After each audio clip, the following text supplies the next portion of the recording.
교회 절기 중에서 가장 중요한 절기가 두 개가 있습니다. 뭔지 아시나요? 제일 교회에서 절기를 크게 지키는 두 개 모르나요? 지금 청소년부 같이 생각하면 되나요? 성탄절이 있고요. 얼마 전에 성찬절이 있었죠. 그리고 봄쯤에 뭐가 있죠? 부활절이 있습니다. 성탄절에 예수님의 탄생을 기념하고 축하하고, 또 부활절에는 고난 주간부터 쭉 이어서 예수님의 고난과 죽으심 그리고 부활하심까지 기념하고, 또 그 은혜에 감사하는 시간을 갖습니다. 예수님이 태어나서 또 죽으시고 부활하신 것까지 우리가 그렇게 기념을 하는데, 상대적으로 우리가 예수님에 대해서 잘 생각하지 않는 부분이 있어요. 바로 예수님이 하늘로 다시 돌아가신 것, 신학적으로는 예수님의 승천이라고 표현합니다. 사도행전 말씀은 우리가 간과하고 있는 이 예수님의 승천에 대한 말씀으로 시작합니다. 사실 우리가 이 땅에서 신앙생활 하는 가운데에서 사도행전 말씀은 굉장히 중요한 위치를 차지하는 책이에요. 예수님이 이 땅에 왔다가 다시 돌아가신 후의 시대, 예수님의 그 십자가 속죄 사역을 통해서 하나님의 사랑이 확증된 시대이기에 우리가 은혜의 시대라고 부르는데, 그 은혜의 시대가 시작되는 시기의 말씀이 바로 이 사도행전 말씀이기 때문입니다. 다시 말하면 이 사도행전의 시대, 사도행전으로 시작된 그 은혜의 시대를 우리가 살아가는데, 그 시대는 예수님의 승천으로 시작된다는 겁니다. 예수님의 탄생과 죽으심 그리고 부활하심이 너무나도 중요한 건 사실이죠. 우리는 기념하고 축하하고 또 감사해야 합니다. 하지만 예수님의 승천으로 인해서 우리가 살고 있는 이 은혜의 시대가 시작되었기 때문에 우리는 이 예수님의 승천에 대해서도 잘 살펴보고, 특별히 이 말씀을 통해서 그 승천에 대해서 배우는 것이 이 시대를 우리가 그리스도인으로서 사는 데 실질적인 도움이 됩니다. 본문 9절에서 10절 말씀을 보면 예수님이 하늘로 올라가셨대요. 그리고 구름에 가려져서 보이지 않게 됩니다. 그러자 제자들이 어떻게 하냐면 하늘을 자세히 쳐다보고 있다라고 기록되어 있습니다. 이 원어를 보면 하늘을 자세히 쳐다보고 있다는 말이 무슨 말이냐면, 꽤 오랜 시간 동안 하늘을 멍하니 바라보고 있었다는 것을 의미합니다. 일단은 왜 그랬을까? 놀라운 일이잖아요, 그죠? 육신을 입은 예수님이 하늘로 올라가시는 그 장면을 직접 보았기 때문에 너무 놀라워서 할 말을 잃은 채로 멍하니 바라보고 있었을 수도 있습니다. 그러나 한편으로는 또 어떤 마음이 있었을 거냐면 크게 실망했을 수 있어요. 예수님이 부활하셨잖아요. 죽으셨기 때문에 굉장히 실망을 했다가 다시 살아나셔서 역시 하나님의 아들이시구나, 이제 진짜 부활의 능력으로 다시 살아나셨으니까 이제야 하나님의 나라를 이 땅 가운데 세우시고 이제 새로운 나라가, 새로운 시대가 시작되는구나 라고 기대했을 텐데, 그 기대와 정반대로 갑자기 예수님께서 부활하셨는데 하늘로 올라가 버리시는 거예요. 이 땅에서 함께 예수님이 하실 줄 알았는데 하늘로 올라가 버리셨습니다. 그래서 당황스럽고 또 실망스럽게 멍하니 하늘을 바라보고 있는 제자들에게 천사가 나타나서 이렇게 말씀합니다. 본문 11절 말씀 같이 한번 읽어볼까요? 성경 다 찾고 있나요? 아니면 앞에만 보고 있나요? 오늘 앞에 준비가 11절 시작. 이르되 갈릴리 사람들아, 어찌하여 서서 하늘을 쳐다보느냐? 너희 가운데서 하늘로 올려지신 이 예수는 하늘로 가심을 본 그대로 오시리라 하였느니라. 예수님의 승천을 바라보고 그저 하늘을 바라보고만 있는 제자들에게 어쩌면 놀라워하고 있거나 어쩌면 실망하고 있을 그 제자들에게 천사가 나타나서, 하나님의 사자가 나타나서 하늘을 쳐다보지 말라고, 예수님이 다시 오신다고 말씀합니다. 예수님이 다시 오실 거니까 이제 하늘만 쳐다보지 말고 이 땅 가운데 삶을 살아가라는 겁니다. 예수님의 승천은 그래서 단순히 승천에서 끝나는 것이 아닙니다. 만약 예수님의 승천에서 끝난다면 우리는 뭐만 하면 되냐면 그냥 하늘만 보고 있으면 돼요. 그런데 승천이 끝이 아니라 예수님이 이 땅에 다시 오실 것이기 때문에 우리는 하늘만 쳐다보고 있는 게 아니라 이 땅 가운데 삶을 살아가야 합니다. 예수님이 승천하시면서 우리에게 이 땅 가운데 삶을 우리의 사명으로 맡겨주셨고, 우리가 우리의 사명을 잘 감당하며 이 땅 가운데서 살고 있으면 예수님이 우리 가운데로 다시 오실 겁니다. 그런데 그러면 뒤이어지는 말씀은 당연히 어떤 내용이겠어요? 예수님이 다시 오실 거라고 했으니까 예수님이 다시 오실 그날을 기다리면서 제자들이 어떻게 살아가고 있는가, 제자들이 예수님을 기다리는 방법에 대해서 말씀하고 있습니다.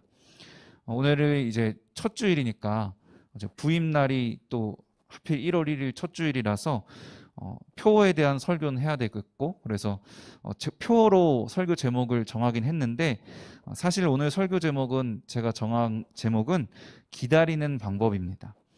우리가 살고 있는 이 은혜의 시대, 예수님이 승천하심으로 시작한 이 시대는 예수님이 다시 오실 날을 기다리는 시대입니다.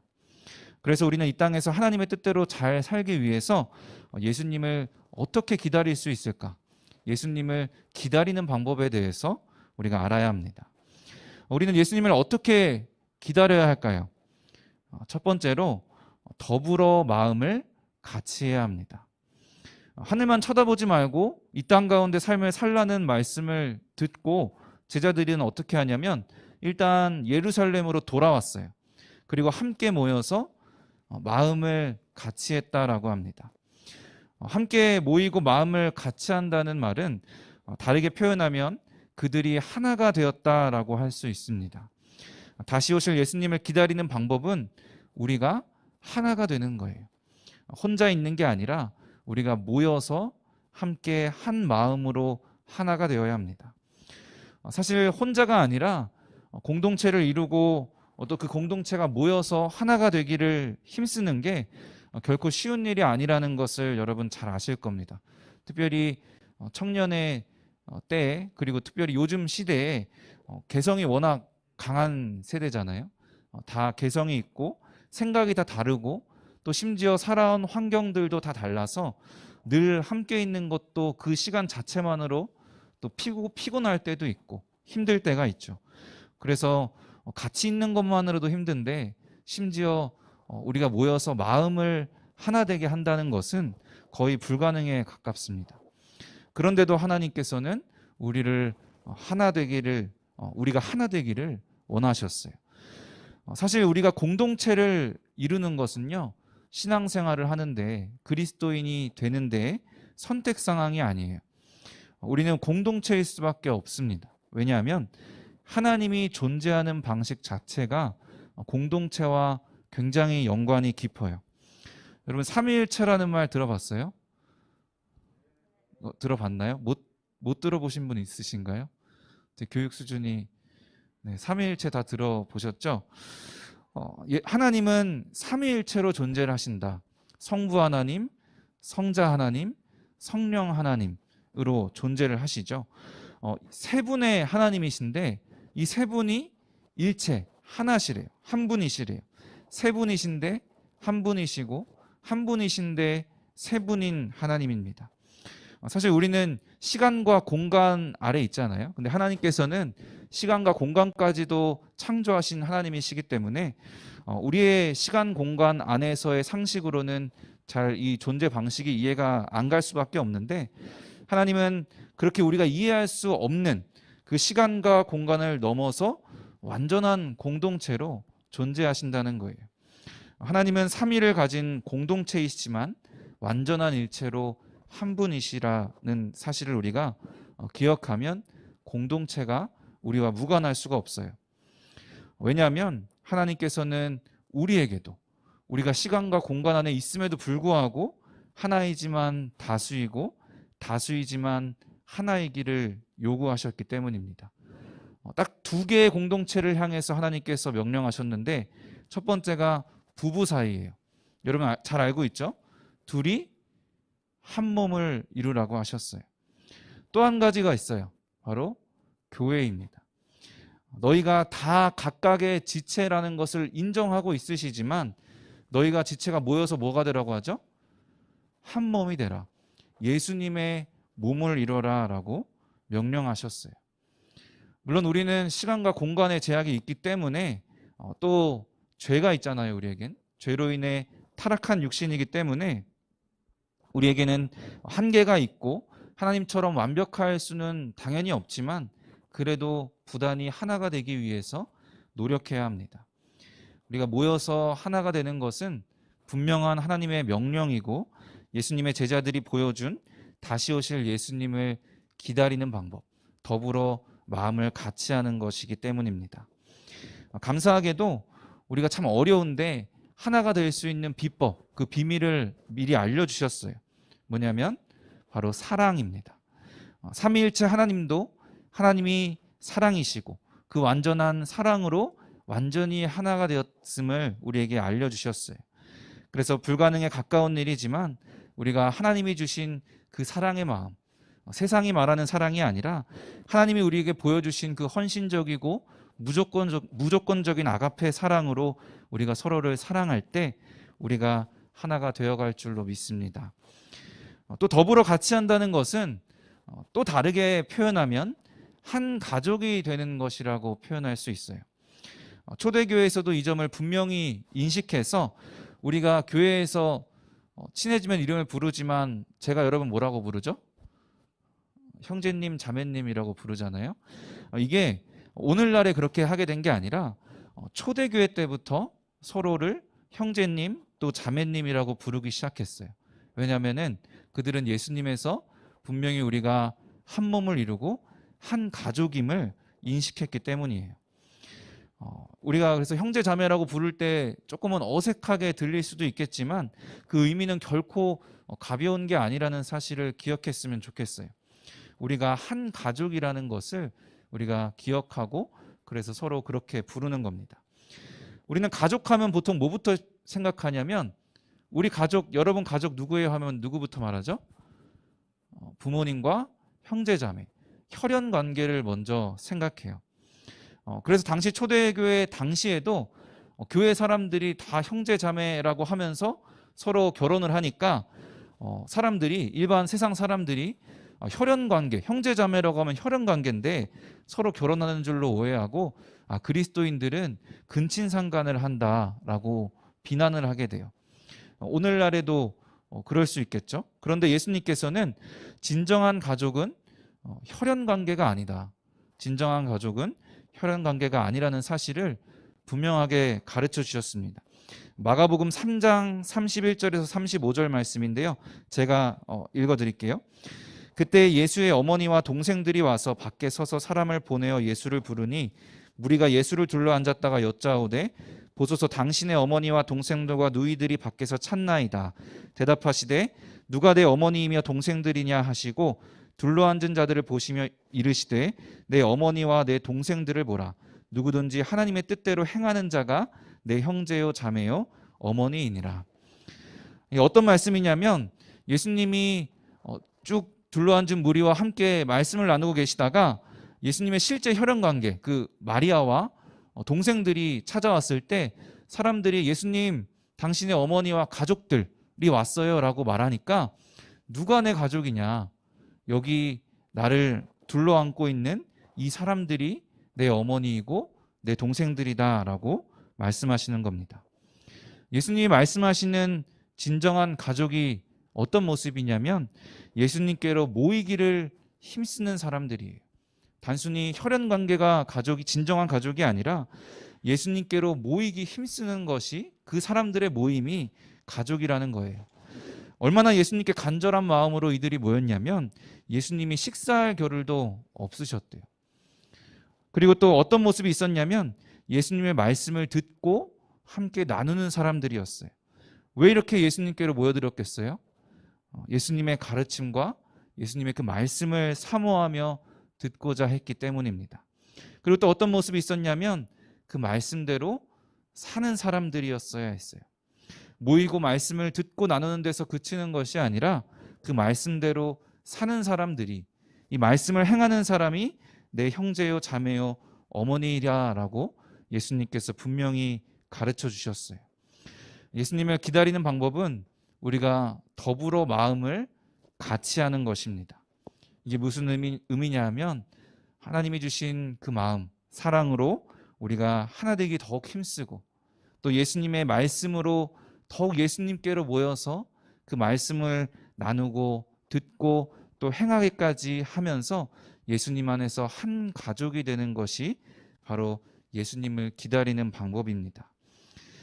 다시 오실 예수님을 기다리는 방법 두 번째는요, 오로지 기도에 힘쓰는 것이래요. 올해 우리 청년부 표어이기도 한데요, 하늘만 쳐다보지 말고 이 땅 가운데서의 삶을 살아가라 라는 말씀을 듣고 제자들은 예루살렘으로 돌아와서 더불어 마음을 같이 하는 데서 그치지 않습니다. 무엇을 하냐면 오로지 기도에 힘쓰더라 라고 기록되어 있어요. 여기서 오로지라는 말은 끝까지 참으며 힘썼다라는 것을 뜻해요. 그냥 우리가 기도할 때 기도가 나오니까 기도하고 싶을 때 내가 필 받을 때 기도하는 게 아니에요. 그리고 기도를 하다 보니까 기도가 술술 잘 나와서 기도를 하는 게 아닙니다. 우리가 의지를 갖고 힘들고 너무나 하기 싫고 또 기도가 잘 안 나오지만 참으면서 끝까지 힘을 쓰며 기도해야 하는 거예요. 혹시 늘 기도가 하고 싶고 입만 열면 기도가 나오고 또 기도한 지 한 1분 됐나 싶었는데 30분이 지나 있는 그런 사람들이 있으세요? 그런 사람은 아마 아무도 없을 거예요. 저도 새벽 기도를 나오는데 시간이 너무 안 가요. 미치겠어요. 네. 저희가 이제 5시에 시작을 해서 5시 20분쯤부터 이제 개인 기도를 하는데 그래도 6시까지는 기도를 해야지 하는데 미칠 것 같아요. 시간이 너무 안 가요. 목사가 돼도 기도하는 것은 결코 쉽지가 않습니다. 그래서 이런 말이 있어요. 기도는 될 때까지 해야 된다. 될 때까지 하는 거다. 내가 상태가 좋고 평안하면 간절함이 없어져서 잘 기도가 안 돼요. 또 반대로 내가 너무 힘든 상황이면 하나님이 원망스럽기도 하고 마음에 낙심이 돼서 또 그런 대로 또 기도가 잘 안 돼요. 그래서 우리는 기도는 당연히 기도가 안 나오는 건 당연하구나라고 생각하고 의지를 갖고 힘써야 하는 게 바로 기도입니다. 이게 너무 힘드니까 혼자서는 더 어렵겠죠. 그래서 우리가 더불어 마음을 같이하여 이 힘든 기도에 같이 힘쓰는 겁니다. 그렇다면 왜 그토록 이렇게 힘든 기도인데 왜 이렇게 힘들게 애를 써야 될까요? 제자들이 함께 모여서 오로지 기도에 힘쓰며 예수님을 기다렸을 때 그 바로 다음에 일어난 사건이 어떤 사건이냐면 오순절 성령 강림 사건이라고 들어보셨어요? 성령님이 임하시는 일이 일어납니다. 제자들이 한 곳에 모여 있을 때 성령님이 각 사람에게 임하고 또 역사하셔서 이 제자들이 자기들의 언어가 아닌 외국말을 하는 거예요. 그랬으면 좋겠죠. 갑자기 영어가 막 나오고 중국어와 일본어가 잘 되면 좋을 텐데 이들은 성령의 역사로 그것을 체험했어요. 그리고 그 다른 나라 언어들로 무엇을 말했냐면 하나님 나라의 큰일, 하나님의 역사를 각 나라 사람들에게, 외국인들에게 선포하게 된 그 사건을 우리는 오순절 성령 강림 사건이라고 부릅니다. 그리고 어떤 변화가 생겼냐면 이 사건 이후로 예수님이 잡히실 때 제자들이 다 어떻게 했죠? 그 베드로까지도 예수님을 3번 부인하고 도망갔잖아요. 그런데 이 사건 이후로 성령 충만함으로 이렇게 도망갔던 이들이 너무나도 당당하고 담대하게 예수 그리스도를 선포하고 초대교회를 세웠고 또 초대교회는 엄청난 부흥을 경험하게 됩니다. 이처럼 우리가 함께 모여서 오로지 기도에 힘쓰면 성령의 역사, 기도의 능력을 경험하게 됩니다. 물론 기도를 해야지 성령이 역사하고 임한다는 것은 아니에요. 오순절 성령 강림 사건도 이미 하나님께서 약속하신 사건이었고 이 성령의 역사도 전적으로 하나님께 달려있는 일이에요. 그러나 우리도 그렇다고 해서 가만히 있는 것이 아니라 오로지 기도에 힘쓰므로 성령의 역사를 받아들일 준비를 해야 되는 겁니다.